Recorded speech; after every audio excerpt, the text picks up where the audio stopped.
21 मई 1991 रात के लगभग 10:20 हो रहे हैं। तमिलनाडु का एक छोटा सा शहर श्री पेरम्बदूर। भीड़ खड़ी है, सब बहुत उत्साहित हैं। तभी एक फॉर्मर प्राइम मिनिस्टर लोगों से मिलने आ चुका है, लेकिन किसी को ये अंदाजा तक नहीं था कि अगले ही कुछ मिनटों में यहाँ भारत के इतिहास का सबसे दर्दनाक हादसा होने वाला है। राजीव गांधी, जो कि इंदिरा गांधी की हत्या के बाद 40 वर्ष की उम्र में भारत के सबसे युवा प्रधानमंत्री बने। 1991 में कांग्रेस दोबारा चुनाव लड़ रही थी। इसी दौरान राजीव गांधी तमिलनाडु में इलेक्शन कैंपेन के लिए गए थे और इनका ये मानना था कि लोकतंत्र में लोगों से मिलना सबसे बहुत जरूरी है। इसी सोच के साथ वो स्टेज से नीचे उतरकर लोगों से हाथ मिला रहे थे। तभी अचानक एक लड़की हरे और नारंगी कपड़े पहने हुए हाथ में चंदन की माला पकड़कर राजीव गांधी की तरफ आगे बढ़ती है। तभी एक महिला पुलिसकर्मी ने उसे रोकने की कोशिश की, लेकिन राजीव गांधी ने उस महिला पुलिस से कहा कि उस लड़की को आने दो। और इस समय राजीव गांधी को जरा भी इल्हाम नहीं था कि वो लड़की उनकी मौत बनकर आ रही है। वो लड़की राजीव गांधी के पास जाकर चंदन की माला उनके गले में डालकर जैसे ही पैर छूने के लिए नीचे झुकती है, तभी होता है एक जोरदार धमाका, जिसमें राजीव गांधी वहीं शहीद हो जाते हैं। उनके साथ 14 लोग और भी मारे जाते हैं। चारों तरफ अफरा तफरी मच जाती है। सब अपनी जान बचाने के लिए भागते हैं। जहां बिल्कुल शांति और सब खुश नजर आ रहे थे, वहीं मौत का एक ऐसा मंजर बन गया था जिससे सबकी रूह कांप उठती है। अब सबके मन में बस एक ही सवाल था कि आखिर ये हादसा क्यों हुआ और इसके पीछे किसका हाथ था। तो चलिए जानते हैं। और अब शुरू होती इन्वेस्टिगेशन। और जब इन्वेस्टिगेशन शुरू हुई, सीबीआई और इंटेलिजेंस एजेंसी RAW को पता चलता है कि इस हादसे के पीछे श्रीलंका की लिट्टे ऑर्गेनाइजेशन का हाथ है। लिट्टे, जो कि श्रीलंका का एक मिलिटेंट ग्रुप था। इस ग्रुप की स्थापना प्रभाकरण ने की थी और इस ग्रुप का मुख्य उद्देश्य श्रीलंका में तमिल भाषी लोगों के लिए एक अलग देश की मांग करना था, क्योंकि श्रीलंका में तमिल भाषी लोगों के साथ काफी अन्याय हो रहा था। तमिलों से उनका वोट देने का अधिकार भी छीन लिया गया था, जिसका तमिलों ने काफी विद्रोह किया, लेकिन उन्हें न्याय नहीं मिला। श्रीलंकन सरकार से न्याय न मिलने के कारण तमिल ये समझ चुके थे कि श्रीलंका की सरकार उन्हें उनके अधिकार नहीं देगी। यही कारण था जिससे तमिल भाषी लोग श्रीलंका में अपने लिए एक अलग देश की मांग करने लगे।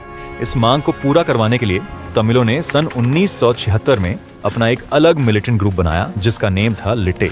सन 1980 आते आते लिट्टे बहुत बड़ा ऑर्गेनाइजेशन बन चुका था, जिससे श्रीलंकन सरकार को बहुत डर था। लेकिन एक सवाल, इस लिट्टे ग्रुप का राजीव गांधी से क्या संबंध था? जब श्रीलंका में तमिलों के साथ अन्याय हो रहा था, तभी इंडिया की तरफ से राजीव गांधी ने ऑपरेशन पुमालाई चलवाया, जिसका मुख्य उद्देश्य श्रीलंका में तमिलों को सपोर्ट करना था, ताकि उनको उनके अधिकार वापस दिलाए जा सके। और जब इंडिया से तमिलों को सपोर्ट मिलने लगा, तो श्रीलंकन सरकार को ये डर सताने लगा कि कहीं अब उन्हें तमिलों के लिए एक अलग देश ना बनाना पड़ जाए। और इसी डर से श्रीलंका ने इंडिया से बातचीत की पहल की। अब टाइम है 29 जुलाई 1987 का, और आज इंडिया और श्रीलंका के बीच एक पीस अकॉर्ड साइन होता है।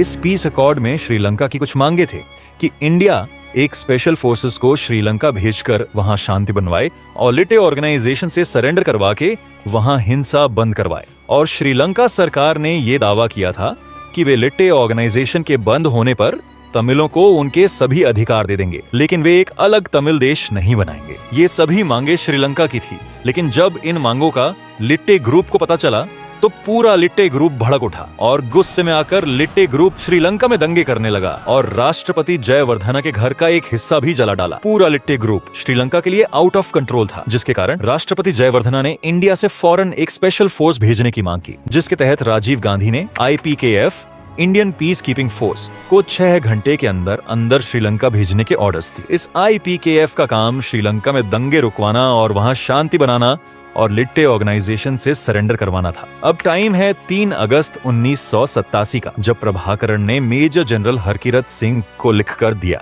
कि वे सभी हथियार वापस कर देंगे और हो रहे दंगे भी रोक देंगे। और लिट्टे ऑर्गेनाइजेशन ने अपने सभी हथियार वापस करना शुरू भी कर दिया था और दंगे भी रोक दिए थे। लेकिन इसी बीच एक ऐसा मोड़ आता है जिसने सब कुछ बदल कर रख दिया। 15 अगस्त 1987 को लिट्टे ऑर्गेनाइजेशन के संस्थापक प्रभाकरण को पता चलता है कि इंडिया की खुफिया एजेंसी रॉ लिट्टे ग्रुप के विरोधियों को चोरी छुपके हथियार सप्लाई कर रही है। और इसी दौरान श्रीलंकन आर्मी ने लिट्टे ऑर्गेनाइजेशन के 15 से ज्यादा जवानों को गिरफ्तार भी कर लिया था। और इसी कारण लिट्टे ग्रुप इंडिया की IPKF के खिलाफ हो गया। लिट्टे ने अपने हथियार सरेंडर करना भी बंद कर दिया। जो लिट्टे ऑर्गेनाइजेशन सभी दंगे बंद करने वाली थी, वो एक बार फिर से भड़क उठी और लिट्टे ने इंडिया की IPKF पर हमले करने शुरू कर दिए थे। जब लिट्टे लगातार हमले करता रहा, तब राजीव गांधी ने IPKF को लिट्टे के खिलाफ युद्ध करने के ऑर्डर दे दिए और लिट्टे ऑर्गेनाइजेशन को खत्म करने के आदेश भी दे दिए। फिर ये युद्ध 3 साल तक चला, जिसमें लिट्टे ऑर्गेनाइजेशन के काफी लोग मारे गए और IPKF के भी काफी जवान शहीद हो गए। जो IPKF वहां शांति करवाने गई थी, वहीं 3 साल तक वहां युद्ध करती रही। इसी बीच 2 दिसंबर 1989 को VP सिंह की सरकार बनती है, जिसमें VP सिंह कम्युनिस्ट पार्टी और BJP के समर्थन से प्रधानमंत्री बनते हैं। लेकिन BJP ने अपना सपोर्ट VP सिंह से हटा दिया, जिसके कारण 7 नवंबर 1990 को VP सिंह की सरकार गिर जाती है। अब भारत में प्रधानमंत्री पद के लिए फिर से इलेक्शन होने थे और लिट्टे को ये डर था कि अगर फिर से कांग्रेस की तरफ से राजीव गांधी प्रधानमंत्री बन गए तो लिट्टे ऑर्गेनाइजेशन खतरे में आ सकता था। इसीलिए लिट्टे ने राजीव गांधी को मारने की योजना बनाई और 21 मई 1991 को तमिलनाडु में भाषण देते समय उन्होंने इस घटना को अंजाम दिया। ये कोई गुस्से में की गई घटना नहीं थी, ये एक प्लान्ड सुसाइड बॉम्बिंग थी। इस पूरे ऑपरेशन को लिट्टे के सीनियर मेंबर्स ने अप्रूव भी किया, जिसमें हमने एक बहादुर युवा प्रधानमंत्री खो दिया।